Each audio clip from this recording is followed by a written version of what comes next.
रामचंद्र भूमीची जे आमचे प्राणप्रतिष्ठापन मंदिर सोहळ्यात आम्ही सगळे हांगासर रावन हाजीर आसले ते सगळे कार सेवक ज्यांच्यानी 1992 आता तरी आमकां राम मंदिराक वचपाक व्हेरी फ्री आसले पूण जे तेंच्यांनी संघर्ष केले तेंचे हांव सगळ्यांक एक जोरदार ताळयो मारचे जे आमचे इंद्रकांत कापकर गणेश गोसावी ते टायमार म्हणजे 1992 स्थिती तितली बरी नासली थंय वचून जेंकां अरेस्ट केले तांकां खाणा जेवणाची सोय नासली तेंचो संघर्श आयज म्हाका दिसता उणें 30-32 वर्सांनी आमकां राम मंदिर पळोवपाक मेळ्ळें आनी जे मोदीच्या फुडारपणान आमी हें मंदिर बांदलें गेलें. तशेंच आमच्या दत्त मंदिरान घडोवन हाडला आनी आमचे 8 दीस जावन गेले कार्यक्रम चालू आसा. खूब मेहनत घेतल्या ज्या प्रमाणे खरोच बरो जाला. त्या ठिकाणी जे श्रीराम मंदिर होतं ते श्रीराम मंदिर बाबरानं उद्ध्वस्त करायला लागलं. परिणाम त्या ठिकाणी त्यावेळेला उद्ध्वस्त करताना आमचे जे राजे होते, सैनिक होते, आपले रामभक्त होते, साधुसंत होते, या सगळ्यांनी भरपूर विरोध. त्या ठिकाणी ते मंदिर होऊ शकलं नाही, त्यांच्या सत्तेमुळे शहाणपण चाललं नाही.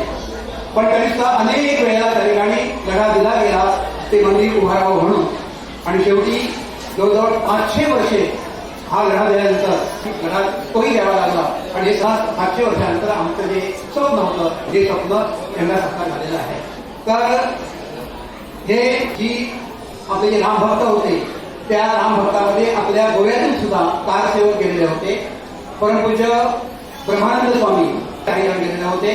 काही जण आपल्या राष्ट्रीय स्वयंसेवक या ठिकाणी विश्व हिंदू परिषद त्यांच्यातर्फे गेलेले होते आणि त्यामुळं या राम मंदिरामध्ये ते राम मंदिर व्हावं म्हणून ज्यांनी त्या ठिकाणी प्रयत्न केलेले आहेत, काही त्याचं बलिदानही केलेलं आहे. त्यावेळेला जाणं ते खरोखरच होते त्यांनी त्या ठिकाणी आपल्या जीवाची मन घट करणार आहे अशा भूमिकेतून जे गेले त्याच्यापैकी आपण भाग्यवान आहोत. आपल्या मोदीचे सुद्धा काही सुपुत्र त्या ठिकाणी गेलेले होते ज्यामध्ये आहेत त्यामध्ये नाही आहे गणीभूत असे चंद्रकांत केळोजी, त्याच्यानंतर दत्ताराम नाईक आता आपल्यामध्ये आहेत ते वासू हडणकर, इंदिरानंद बागकर, गणेश गोसावी आणि विवेक पत्की हे जे आमचे 6 जण आहेत हे त्या ठिकाणी त्या कारसेवेमध्ये सहभागी झाले.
We